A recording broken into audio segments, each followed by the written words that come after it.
Hello everybody, CritCrab here with a few stories, one about a weeb Mary Sue, and another about a player who was supposed to be kicked out, getting into the R20 and vandalizing everyone's character sheets instead.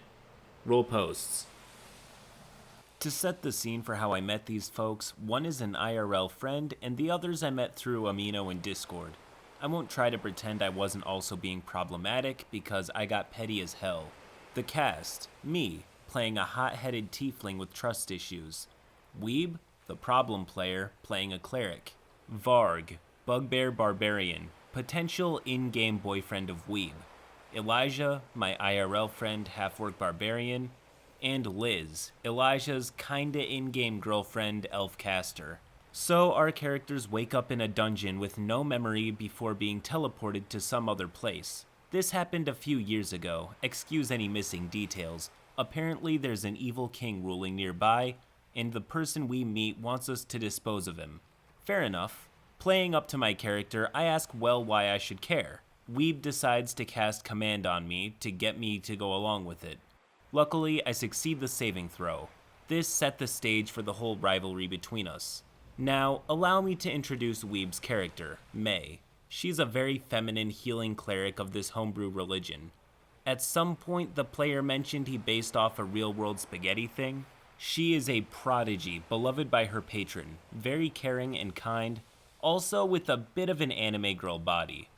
Weeb would always say specifically that she was wearing a skirt with her armor. Weeb couldn't understand why I didn't like him, as though casting command on another party member is something that should affect their relationship. All I wanted was an apology and a promise to not do and try to be better and whatnot, then maybe we could mend relations. I get no such apology for the rest of the campaign. Weeb had a habit of inserting himself into any meaningful character interaction that had no reason to involve him. Elijah and Liz had gotten completely wasted at one point, slept together, and Liz ended up getting pregnant. Both of these characters are fairly young, and due to some divine intervention, Liz is informed of the fact that she's expecting a baby, and her and Elijah try to make things work. This was a genuinely interesting plotline.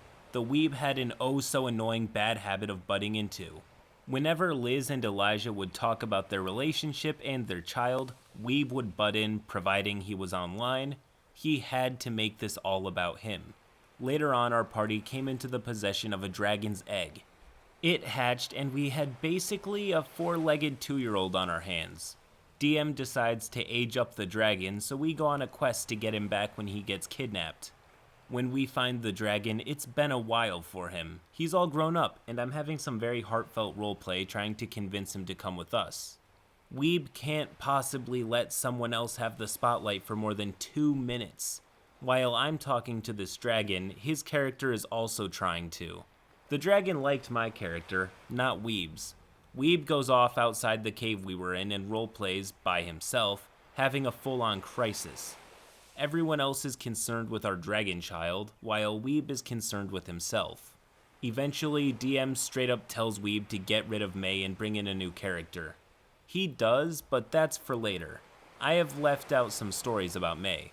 Before the whole dragon incident, which marked pretty much the end of the campaign, our party went to stay in the tavern, as you do. Varg is flirting with some bard dude, and Varg and the bard end up going upstairs to do the do. DM and Varg are clearly joking throughout this whole interaction. Varg and Bard have what sounds like a very good time, considering how they described you could probably hear them from across the street. Myself and Elijah don't give a damn and go back to sleep. Weeb, however, because Varg and May had some kind of a thing going on, has a tantrum. Weeb smashes up the furniture and breaks down crying in his room, all because he can hear Varg getting freaky with some dude. On another occasion, our party was on a boat, which really bodes well for us getting along, and Weeb gets his hands on some charming glasses things, and uses them on me. This time, I fail my saving throw. My character is now charmed. I read closely through the condition description to know exactly what's going on. Now, this is the part where I was especially problematic. When I snapped out of the charmed effect, I went batshit on Weeb. I was the party's DPS, so I was chucking a lot of spells at Weeb. It took Barbarian dragging me away to get me off of the murder train. Now, back to what had happened. After May left the party, we brought in a new character, while May took a vacation. The new character was Daniel. I remember next to nothing except that he brewed a shit ton of booze. Upon his introduction, he comes back and tries to intimidate my character, with an intimidation check, which I am pressured into saving against. I don't pass the save, but I didn't care about the rolls. I remember parts of the conversation, and it went something like, Weeb points a sword at me. Me, you can put that down. Weeb, something about, I can't remember. Me, you're really not that intimidating. Weeb, you say that, yet you are shaking. Me, deadpan, I'm clearly not. I had to explain out of character that my character would not be intimidated by that, even if the roll was higher than my save. These are all the stories I have from this campaign. Sadly, I played in more games with him. Looking back, the only good things I got out of them were funny stories. End post. What's worse than a spotlight hog? A spotlight hog that is just a little bit too much into anime. The first big thing I want to address here is that there is rarely ever good reason for players to roll charisma checks against each other. It impedes roleplay and involves one player's will overruling what somebody else wants for their character. Charisma checks are cool, just in most cases, not to be used on players. It doesn't work out, just trust me on that one. When the players attempted to cast harmful or manipulative spells on each other without consent, that should have been considered PvP, and that also should have been when the DM personally stepped in and kept the rest of the players in line, creating or enforcing proper PvP rules. However, while it could have been handled better, I don't have that many complaints about DM, as they were clearly trying to keep the game civil, even going so far as to tell Weeb that they can't play as a problematic character, which is never easy to do. All in all, I think it could have been handled better, but it definitely could have gone worse. Due to the above reasons, I'm inclined to place this story mostly within the realm of horror, but with a cringy tilt. Anyways, next post. This happened around a year ago. I was midway through DMing a D&D 5e game when one of my players had to leave for IRL reasons. We play over Roll20 and Discord, by the way. Now, one thing about me is that I have an open sheet policy.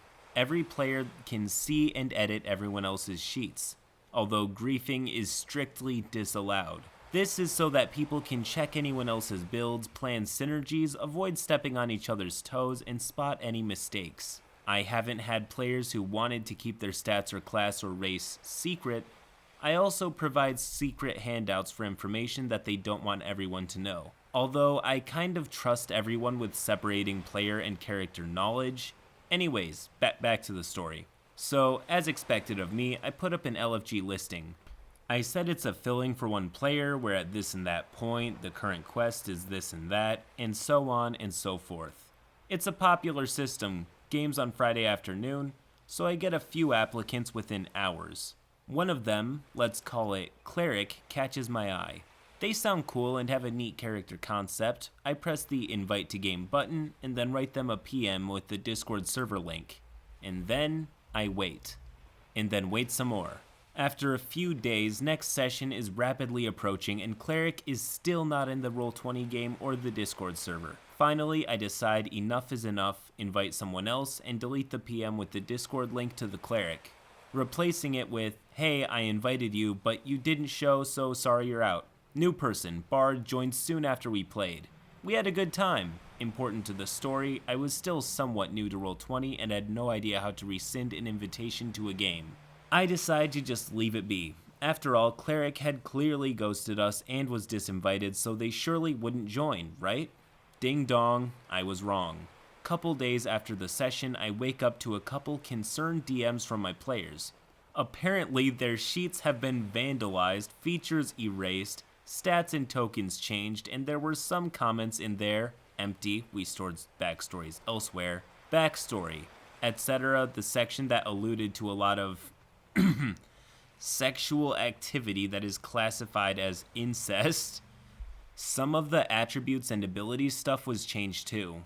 that wasn't immediately apparent, which caused some trouble next session. I immediately lock all the sheets and start a full investigation. The prime suspect was Bard, since he was the newest member of the group, although he was really nice and excited to play. However, I discovered that there was an extra player in the game.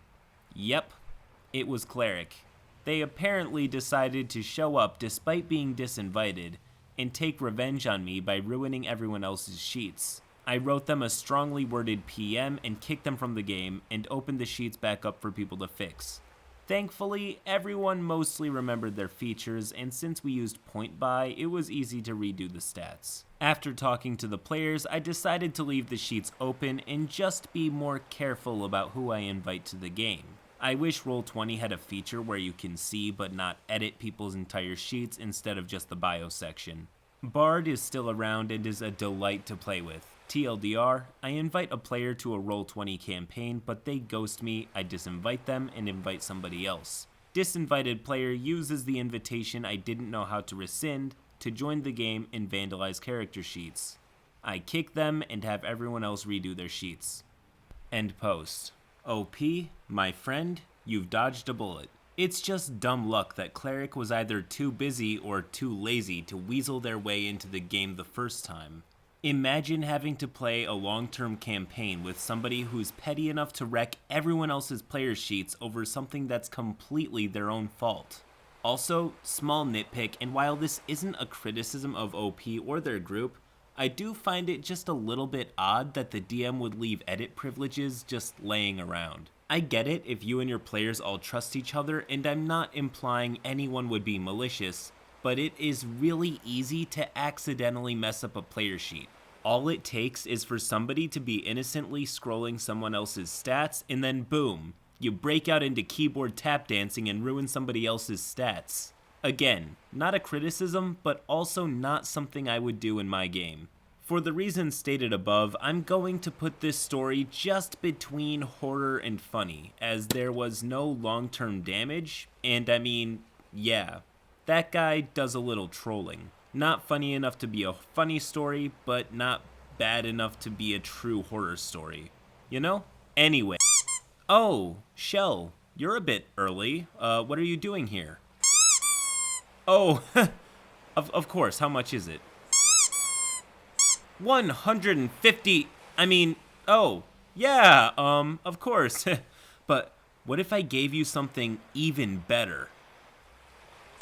Oh, only the best thing ever. I present to you, the Sand Dollar. I hear it's super cool and rare and like really good for crabs and stuff. I bet you could probably take this down to the market and sell it for like 1,000 gold. Anyways, like and subscribe till next time.